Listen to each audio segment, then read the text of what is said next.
So, if you're on an IVF journey, or even just exploring it, you've probably heard this term floating around, PGT-A. It stands for Preimplantation Genetic Testing for Aneuploidy. And honestly, it's one of the most significant technologies in modern fertility treatment.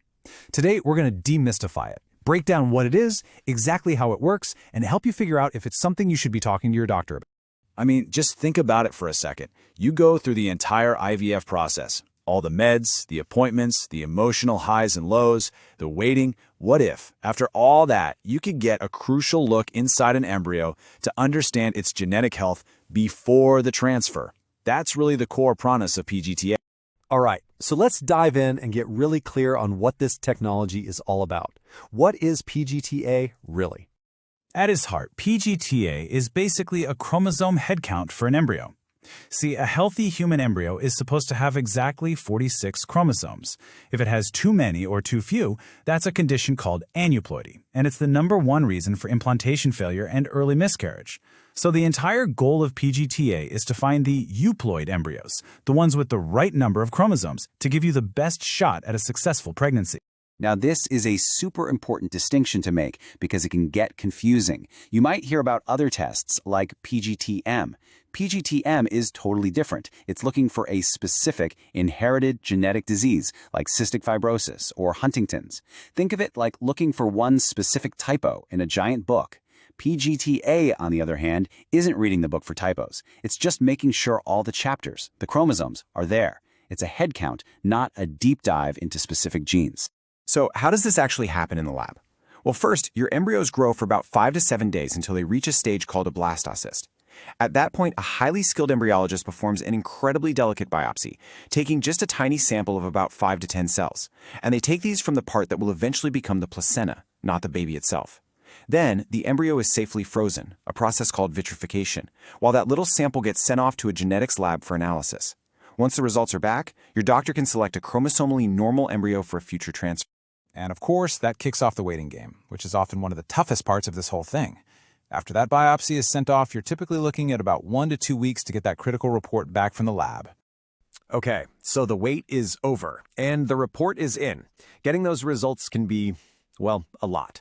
It's full of clinical terms that carry so much weight. So let's break down what those results actually mean. Your report is going to sort each of your precious embryos into a few key buckets. Euploid, that's the word you're hoping to see. It means a normal chromosome count, and that embryo becomes the top priority for transfer. Aneuploid means an abnormal number was found, and these embryos are generally not transferred. And then you have the gray areas. Mosaic embryos are complex. They have a mix of normal and abnormal cells. And segmental means just a piece of a chromosome is affected. These results don't have easy yes or no answers and really require a deep conversation with your doctor and a genetic counselor. So this all leads to the million-dollar question, right? Does this testing actually improve your chances of having a baby? Let's dig into the data, but also be really honest about the realities and the limitations. This chart, wow, it paints a really clear picture of one of the biggest factors in fertility, maternal age.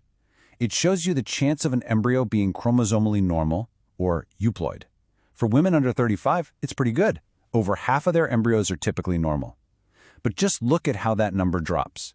By the time a woman is 38 to 40, it's down to 37%, and over 42, only 16%. This stark reality is the main reason PGT-A is so often discussed for patients over 35. But while biology and age are huge factors, the technology itself is incredibly accurate. When it comes to detecting a whole extra or missing chromosome, PGT-A is over 95% accurate. It's a very, very reliable screening tool. But, and this is so important to hear, highly accurate does not mean perfect. It's not 100% foolproof. The research points to heartbreaking cases where an embryo tested as normal by PGT-A resulted in a pregnancy with a serious condition like trisomy 18. Now, this is rare, but it's a powerful and crucial reminder that PGT-A is a screening test, not a complete diagnostic guarantee. And you have to weigh the other factors too. While the risk of the biopsy damaging the embryo is very small, it's not zero.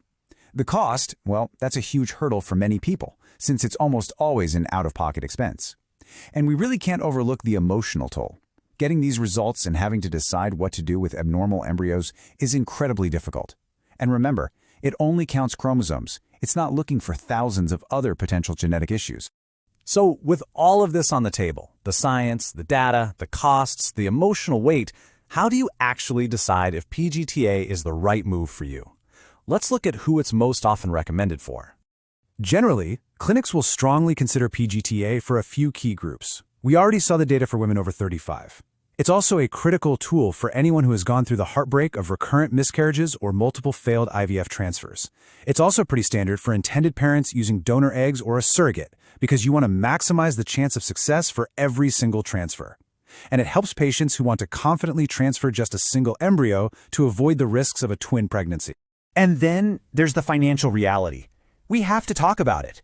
In the United States, you can expect the cost for PGT-A to run somewhere between $3,000 and $6,000 for a single batch of embryos. For most families, that is a major out-of-pocket expense that has to be factored into the decision.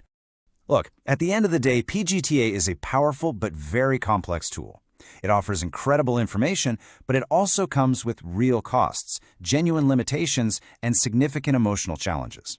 The goal here wasn't to give you an answer. It was to give you the knowledge. So the next time you sit down with your doctor, you feel empowered to ask the right questions for you and to make the most informed choice possible for your own unique path forward.